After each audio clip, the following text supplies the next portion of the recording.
Tres.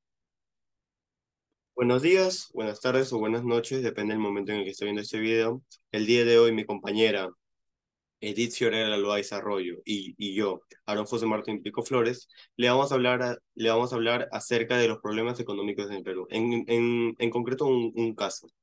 Bueno, el día de hoy, a usted docente, Yanet Natalia Mendoza Rejas, vamos a hablar acerca de una problemática que sucedió en el Perú y Y bueno, como usted podrá ver acá tenemos lo que es el resumen, el abstract, la introducción y comenzamos con lo que es mi punto, que yo hablo acerca del problema económico en pandemia. Este va a ser lo que se va a tratar durante toda la exposición.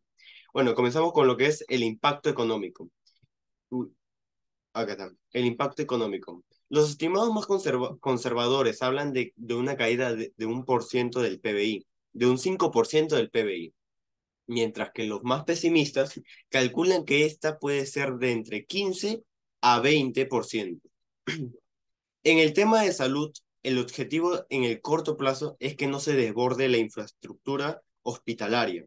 De ahí la importancia de la cuarentena. Por esto que se dio la cuarentena, para que no haya muchos problemas de salud para las personas, para que nosotros nos cuidemos y no nos expongamos tanto a lo que es el COVID-19. Por otro lado, si sacrificamos demasiado la economía, el desempleo, el hambre, pueden crecer demasiado. Esto se vio claramente durante la pandemia, ya que al no poder salir a trabajar, las personas pasaron por muchas complicaciones, las cuales, en su mayoría o en gran cantidad, aparte de ser de salud, eran económicos. Entonces, estas personas al tener muchos problemas económicos tenían que salir sí o sí, porque la comida se compra el día a día y nosotros teníamos que ganárnoslas con el trabajo. Siendo conservador, analizando las cifras de manera preliminar, cálculo que aumentará entre 5 y 10%. Eso es lo que se prevé en cuanto al aumento de todo lo que se mencionó de problemas con la economía, el desempleo y el hambre. Bueno, ahora podemos pasar también a lo que es en el Perú. Sin duda, el uso de las plataformas digitales ha crecido exponencialmente. Esto lo vemos claramente en cuarentena, ya que como mi compañera y yo estamos haciendo esta exposición, como usted da la clase o como muchas clases se dan en la UTP, nosotros podemos ver que esto ha cambiado exponencialmente en cuanto a lo que son las plataformas digitales, las redes o las aplicaciones en línea, ya que los programas como Zoom, Google Meet o diferentes aplicaciones son los que nosotros utilizamos o las instituciones educativas utilizan para brindar sus clases, tanto como otras instituciones muy grandes.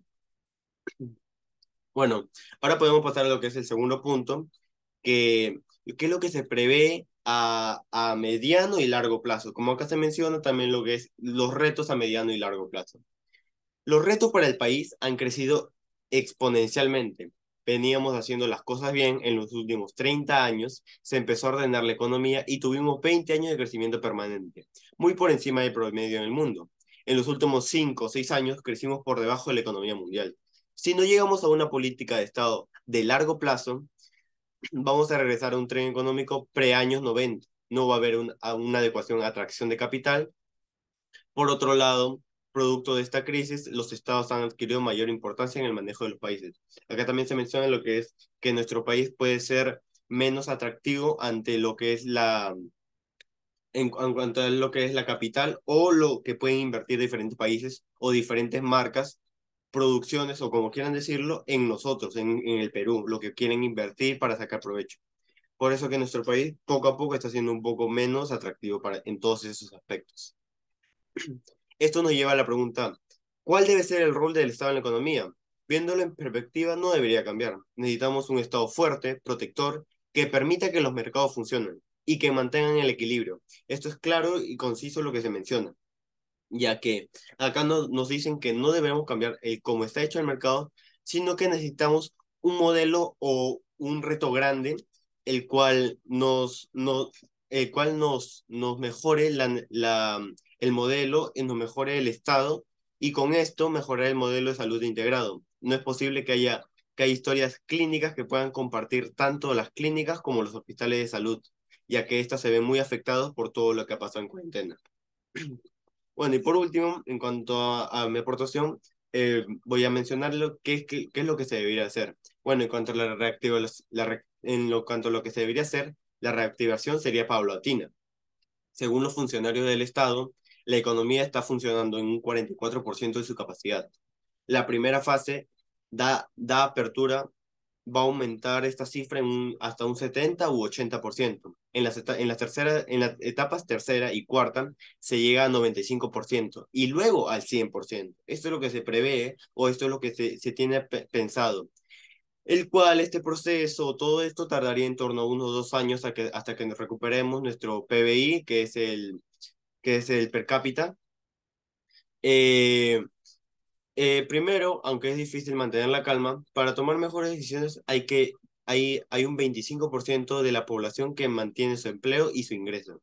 Ellos deben comportarse de manera conservadora y no realizar gastos innecesarios. Esa es una recomendación para todas las personas que tengan un buen sueldo. No debemos gastar en cosas que no sean necesarias, ya que se prevé que todo esto puede ir, tanto como se prevé que puede ir a más, puede ir a menos y puede tener muchas complicaciones.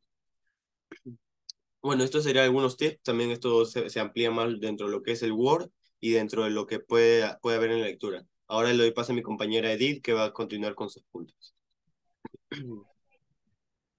Bueno, como en el capítulo 2, como punto 2, tenemos el concepto económico y cómo se relaciona con el fenómeno económico.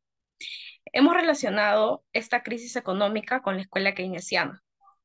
Como bien sabemos, la teoría keynesiana es representada por John Maynard Keynes, que se basa en una forma donde el Estado sería el motor para resolver el problema de la recesión y el desempleo mediante el aumento del gasto público.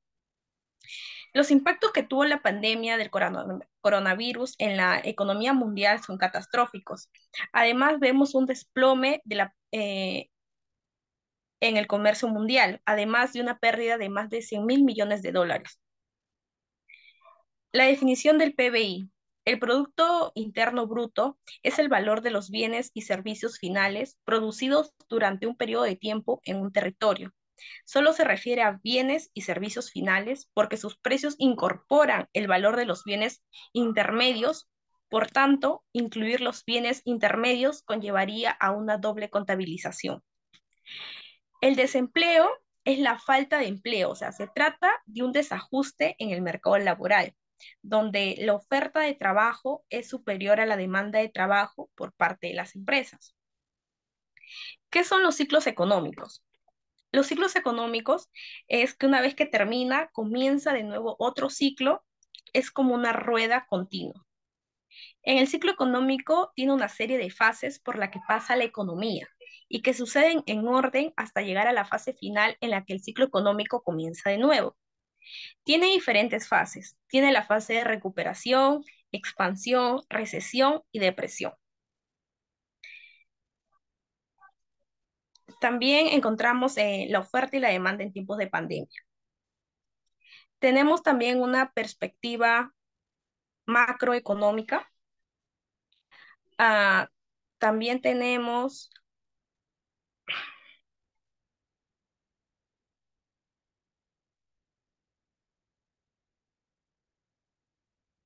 en la definición de la macroeconomía, que es parte de la ciencia económica que estudia los aspectos globales de la economía.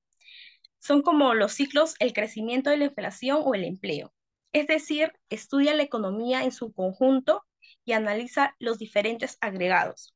Las variables se tienen que tener en cuenta, incluyen el nivel de renta nacional, el consumo, el ahorro, la inversión, la inflación y el tipo de cambio. Se contrapone a la microeconomía. También estudia el comportamiento de los consumidores y de las empresas, fijándose en la oferta, la demanda, los precios y los costes. Hay que analizar un poco más la macroeconomía. Esta teoría establece que un aumento del empleo reduce que un aumento del desempleo reduce la inflación, al igual que una disminución de este nivel de desempleo se asocia con un incremento de la inflación. En resumen, es decir, que para que nos quede un poco más claro, la curva de Phillips establece que no podemos conseguir al mismo tiempo un escenario de baja inflación y de forma simultánea. Posee una elevada tasa de empleo. La ley del MIPS, ¿qué es? La siguiente ley tiene por objetivo la promoción de la competitividad, la formalización y su contribución a la recaudación tributaria. Los beneficios son obtener un mayor acceso al mercado privado y a las compras estatales, y también participar de las contrataciones del Estado. En el capítulo 4 encontramos la perspectiva desde la microeconomía. La microeconomía analiza las decisiones de los individuos y de los diferentes agentes económicos de forma teórica. Como bien sabemos, esta disciplina plantea modelos simplificados de la realidad con el fin de comprender las implicaciones de las decisiones personales y cómo decidir, y esto está ligado al desempleo que se vive. También tenemos la afectación del desempleo en la microeconomía. Durante las últimas décadas se ha acercado decisiones de la economía doméstica, ocio y aspectos no materiales. Por ejemplo, la vida en pareja o llegar a tener hijos. En estos ámbitos provee una parte importante de las herramientas teóricas a través de las cuales la economía estudia estas facetas, así como estudia el desempleo, como ahora que pasó con el COVID-19, o sea, el desempleo. ¿Cuál es la importancia de los MIPS? Los MIPS brindan un empleo a casi el 80% de la población, por lo que es importante que éstas tengan un régimen especial, tal como lo plantea la propuesta legislativa, logrando así aumentar la cantidad de las mismas en el territorio peruano.